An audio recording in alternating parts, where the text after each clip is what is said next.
Hello all, welcome to our presentation where we are sharing knowledge about managing interdependence, social responsibility, ethics and sustainability. My name is Jay Chaudhary. My teammates are Chan Yong Hao and Dev Murari Ashish. What is interdependence? Interdependence is defined as a degree to which decision-making entities rely on one another to complete the task through the exchange or sharing of resources and activities. And the global interdependence is complying factor in the global business competition, creating demands on international managers to take positive stance on issue of social responsibilities and ethical behavior. Interdependence theory was first introduced by Harold Kelly and John Tibbott in 1959 in their books The Social Psychology of Groups. This book draws inspiration from social exchange theories and game theories and provide key definitions and concepts instrumental to the development of interdependence framework. There are numerous learning objectives from this chapter like the corporate duties to the numerous stakeholder worldwide to recognize that the company must provide benefits to the host country in which they operate in the order to maintain the cooperation, human right duties, CSR and ethical norms, and many more. Our first case study is based on the Bangladesh disaster. Can companies outsource responsibilities for the workers in its supply chain? For that, there are a few of the responsibilities which should be taken by the businesses. First, the corporate social responsibility, which is also known as CSR. CSR is a management concept whereby companies integrate social and environmental concerns in their business operation and interaction with their stakeholders. For example, Google invested $1.5 billion in renewable energy, and Disney invested $100 million in the hospitals of children. CSR is very beneficial for the business. It improves access of the capital, secure license to operate, revenue increase, cost decrease, risk reduction, increase in the brand value, improve in the customer attention and retention, improve reputation of the business. Workplace safety includes the fire and the building safety, the worker safety, and many more. Compensation in an adverse condition means the worker should be paid for any of the loss while working in a workplace. Union activities include the education, training and opportunity for all the workers and getting the proper wage is one of the important part in the safe working condition and ethics of the company. This study was conducted after an incident happened in Bangladesh in November 2012. A fire broke out at the Tanzan government factory in Bangladesh, killed over 1,127 workers as a result of negligence and ignorance by the company. The company was mainly producing clothes and fabrics for the bigger brands, but they were unaware of the productions. In April 2013, another tragic incident occurred in Dhaka, killed over 1,200 people. The Obama administration banned Bangladesh from the preferential trade program in the order of pressure the government to improve the working condition and allow employees to form union. As wage rate in China has risen, more businesses had gone to the Bangladesh. Now Bangladesh is the world's second largest exporter of the apparel and clothes with wage rate about $37 a month per employee. There are almost 4,500 garment factory which gives employment about a half more than 4 million workers with the minimum union activities in the Bangladesh. Since the 2013 fire, about 90 European firms have signed on the pledge to overseas improvement in the factories in Bangladesh, and some US retailers have signed the similar agreement. The group of 17 North American retailers include Gap, Target, JC Penney, and more pledged $42 million of the worker safety program and $100 million of loan to the factory owners to correct the problems. For making the workplace more safer, they plan to call out the retailers to inspect the more than 500 factories they used in Bangladesh to produce the production and work with them to correct the safety problems. But if those factory owners and the managers do not bring the situation up to the standard, the US retailers say that they won't have a contract for them.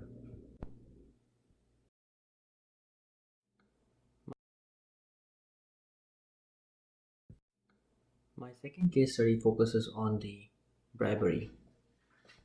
But before going on it, there are a few steps of ethical decisions. First one is ethical behavior. It is characterized by honest fairness and equity in the person. Ethical behavior respects the dignity, diversity, and the right of individual or the group of people. Honesty, fairness, and equity in the interpersons are few of the examples of ethical behavior. Second step is the decision making. It is the process to identify the decision, gathering information, and accessing alternative resources. You have many decision making examples in your daily life, such as deciding what to wear, deciding what to eat, and more.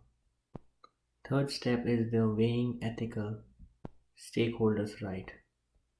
Fourth step is social responsibility. Social responsibility is an ethical theory in which individuals are accountable for fulfilling the civil duties. For example, volunteering, giving blood donations, working at a food bank, animal shelters, and more. And the last step is company's code of ethics. It is also called as code of conduct. It's a document created to establish the culture, feeling, and expectations or for each members of the company. This document sets requirement and benefits that offers a standard that all team members can held accountable to live by.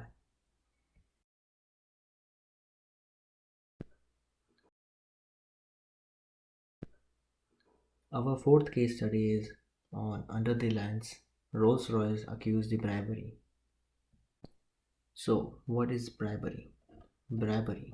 Money or favor given or promised in order to influence the judgment or conduct of the person in the position of trust is called bribery.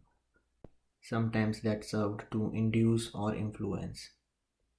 In this case study, bribery was paid by a British engineer firm which manufactures gas turbines for oil rigs in exchange of $100 million contract. Rolls-Royce was also being charged with the multi-million-dollar bribery kickback scam at Brazilian state-owned oil companies. Rolls-Royce is the latest foreign company aligned to be involved in the scandal which threatened Brazilian government.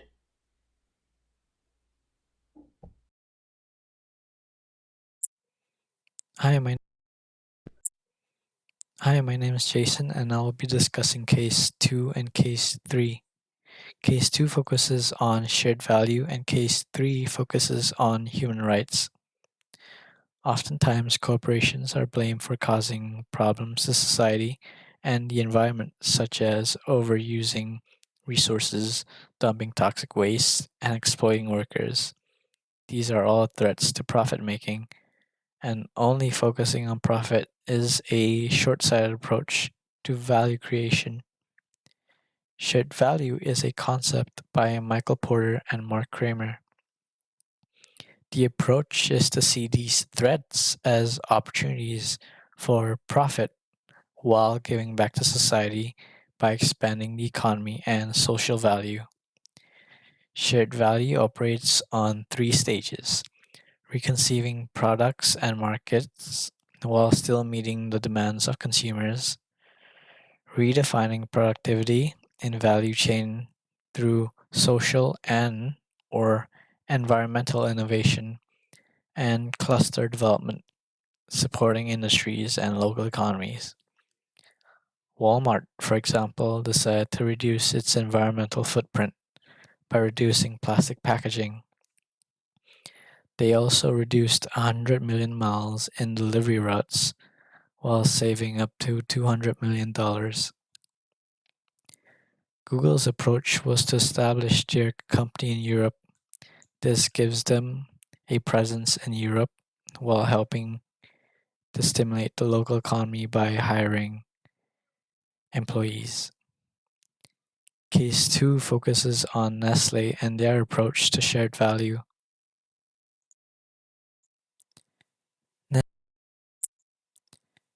Nestle is a Switzerland company that is the largest food company of the world with over 330,000 employees, 456 factories in 86 countries. They have shifted their strategy and prioritized shared value in their business model. Nestle's Sustainable Agriculture Initiative has set the standard for food industries around the world. Their sustainable sourcing for agriculture and promotion for rural development are standards many organizations aspire to achieve. In recognition of these common issues, Nestle consulted with Danone and Unilever in 2003 on how to deal with issues such as resource scarcity and quality control and pollution.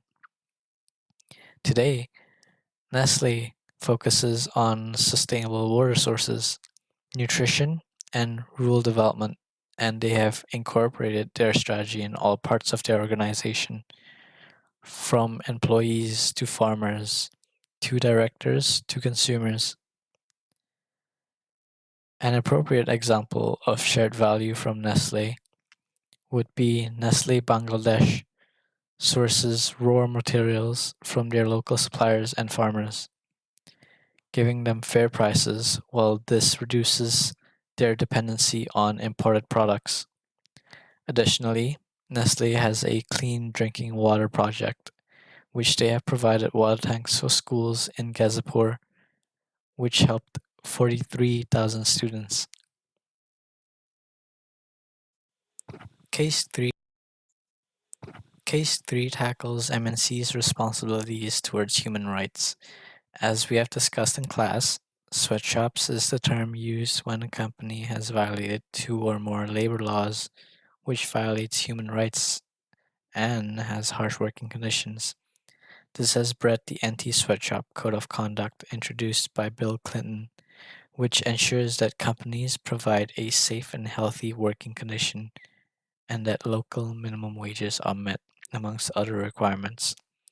Nike had faced backlash from using sweatshops, and their efforts to address the issue was to be transparent by providing a list of contracted manufacturers. They have also stated that it is difficult to keep track of over 800 contracted factories around the world. The discussion of sweatshops and human rights violation often centers around Asia, as that is where most factories are located. Labor laws aren't as up to standard there as minimum wages aren't nearly enough compared to what we have here in the West. For example, Vietnam's minimum wage equals to 20 US cents today. The best hope for these issues should be addressed in the West by pressuring MNCs and governments to take a unified stance. A number of image conscious companies, such as Reebok and Levi, have established a corporate code of conduct for their suppliers and contractors to meet acceptable labor rights. China China plays a major role in today's economy. China's $586 billion economic stimulus plan has lifted millions of their citizens from poverty. However, basic rights and environmental laws are still behind as compared to the countries in the West. There is a continuing concern for MNCs to do business in China as there is uncertainty in legal climate difficulty in protecting intellectual properties, and the repression of free speech, let alone correcting human rights violations in factories. MNCs are pressured to address these issues as consumers boycott their products. Furthermore, it is argued that these MNCs are generating foreign economy instead of supplying jobs in their motherland. There is also a violation of freedom of information. Google received backlash after they have agreed to China's demands for censors blacklist to its search engine there. As China rises to the top as an economic giant, they have become more conscious and needed to improve its image regarding corporate social responsibility as they take a bigger role in the world's economy. China's membership in the World Trade Organization obliges the country to act with the policies and values of the free market. The Social Accounting Code, adopted by more than 200 companies, has established some norms regarding workers' rights. Many of these MNCs were pressured to adopt the code by their buyers, investors, and consumers, and home governments. MNCs such as Walmart, Adidas, and Nike have all played a vital role in transforming the business behaviors of their contractors in China through their ethical codes. Furthermore, a number of these organizations have come together to develop their own codes of conduct to improve the quality of work for their employees. Companies such as Toys R Us and Avon join with the Council of Economic Priorities to establish proper labor standards, such as the ban on forced or child labor, respecting workers' rights, and providing a safe working environment. Thank you, Jason. Thank you, Jason. My name is Ashish, and in this slide, I'm going to talk about environment interdependence and sustainability. There are three main elements of sustainability: economic, social, and environment. International managers today have to take into account the impact of their activities on the environment and their stakeholders. The stakeholders today demand the corporations to include sustainability in their CSR plans. How do you define sustainability? Implementing strategies and activities that would be beneficial to the organization and its stakeholders, and at the same time protecting, sustaining, and enhancing the human and natural resources. Adapting sustainability is essential for financial gains, but this happens in a long run, and most executives today are interested in a short term gain and profits. Another reason is there is no clear view on sustainability and the difficulty in procuring the right resources and vast and overlapping concerns of environmental, social, and governance issue. However, this is changing as big companies such as GE, Nike, Nestle, and Gap are among the world's biggest sustainable organizations and are also providing leadership in guiding others through their transparent models on how to implement sustainability. However, the dilemma for the corporation is that they are faced with a conflicting situation, that is, selling at low prices or being environmentally and socially conscious. Being environmentally conscious means that they will have to increase the cost of their operations and thus increase their price, which results in competitive disadvantage. However, in a long run, sustainability is good for business, and the next case study which I'm going to talk about, the British Petroleum, is a perfect example on why. The case study of BP's sustainability system under fire. The British Petroleum caused one of the worst environmental disasters in the US history. They caused an explosion of the deep water drilling rig in the Gulf of Mexico on April 20th of 2010. This explosion left 11 dead and 17 injured and resulted in a huge oil spill, an estimated of 5 million barrels of oil. The oil spilled over the southern US coastline, which created a long lasting ecological damage and health concerns. The company came under the radar as it was clear that they were not equipped with the adequate resources or taking the responsibility of this disaster.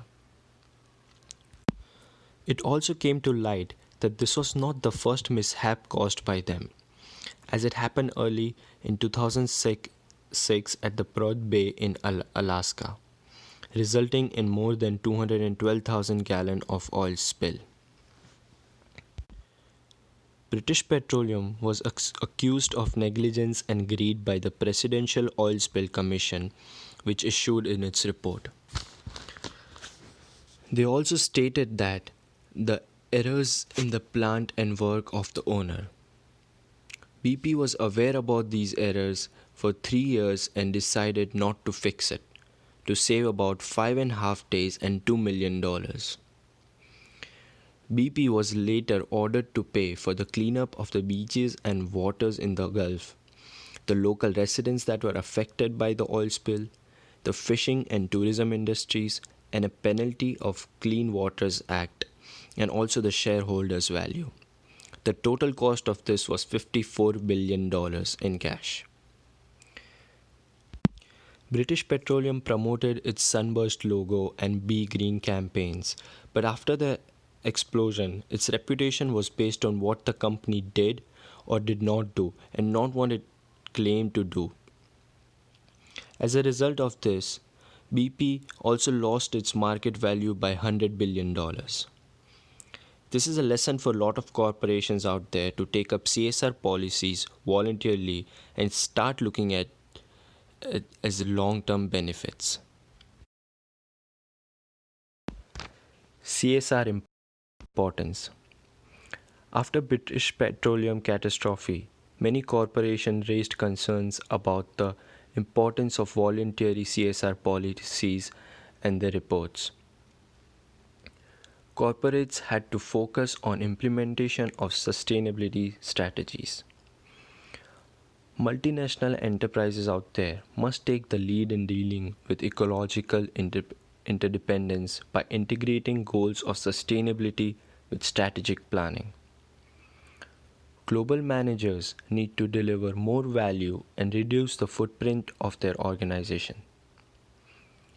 There's a couple of things they can do by reducing the use of energy, looking for alternative raw materials, new methods for recycling and upcycling, expanding the use of the byproducts. One company that is doing its part is TerraCycle.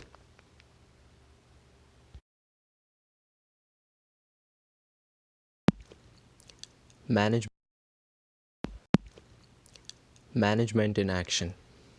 TerraCycle, a case study about social entrepreneurship that goes global. TerraCycle was founded in 2001 by a Princeton University dropout, Tom Jakey. The startup owes it to worm poop. I know. The Hungarian immigrant came up with a brilliant idea where he would produce worm poop as an organic fertilizer, which would help solve a lot of waste. This worm poop is produced in liquid form and packaged in used soda bottles. Now the company has 50,000 plus collecting organizations, which include schools, churches, retail outlets, and numerous collecting programs. After this, he expanded his approach. He went to other businesses and institutions with the idea of upcycling and recycling waste into usable product with added value. Then TerraCycle started working with companies like Walmart, Targets, Home Depot, and Kraft. These companies were happy to be involved as they were receiving good publicity for being green. TerraCycle designers and scientists manipulate waste streams into new raw materials and products. Through this, they help a lot of companies recycle their products, and by doing this, their logo is on 20 billion packages around the world. Tom Shaky's goal is to make green products at a reasonable price because sometimes one cares about the environment but cannot afford the green choice at a premium price. So, TerraCycle has a specific environment mission and provides the engine of positive, systematic change that will alter what we do, how we do it, and why it matters.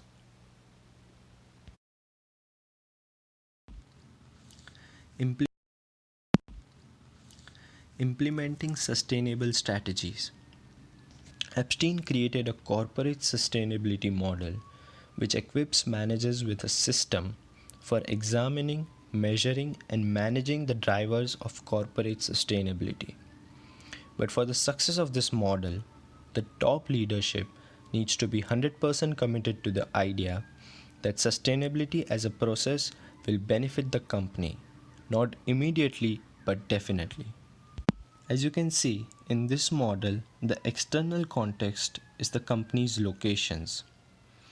The internal factor is the company's culture, systems, and structure of doing business. The business context is the industry niche, what kind of products they sell, the customers, human and financial resources available for sustainability purpose. Output is where you measure the success ratio of the sustainability program. For example, reduction in the energy use, increased use of recycled products. Also, multinational corporations need to be very careful when picking their foreign managers. They should not choose a person with conflicting nature. In fact, he should have qualities like social responsibility, ethical behavior, and cultural value. As you know, the host of the countries might have a different rules and regulations. So it is important that they must be respected and followed at all times by the company in order to avoid unnecessary disruptions. That's why a strong manager can help put this in a process. He can make sure that all the employees and the staff follows this.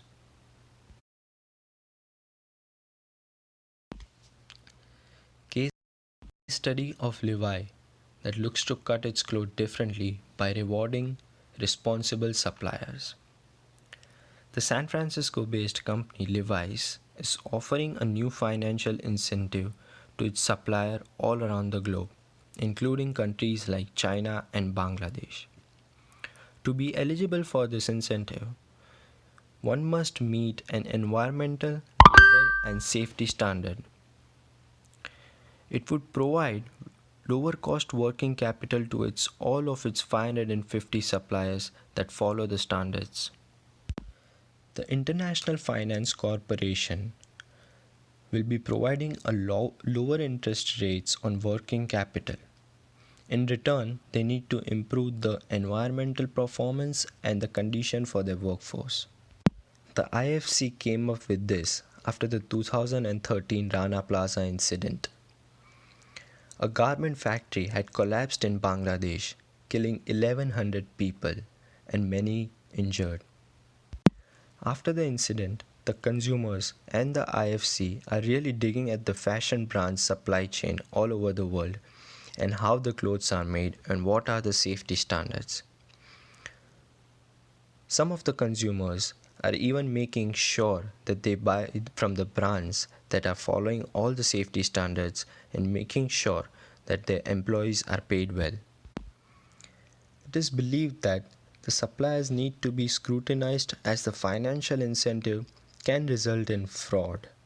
So the process of this should be thorough and in-person visit is recommended for the approval.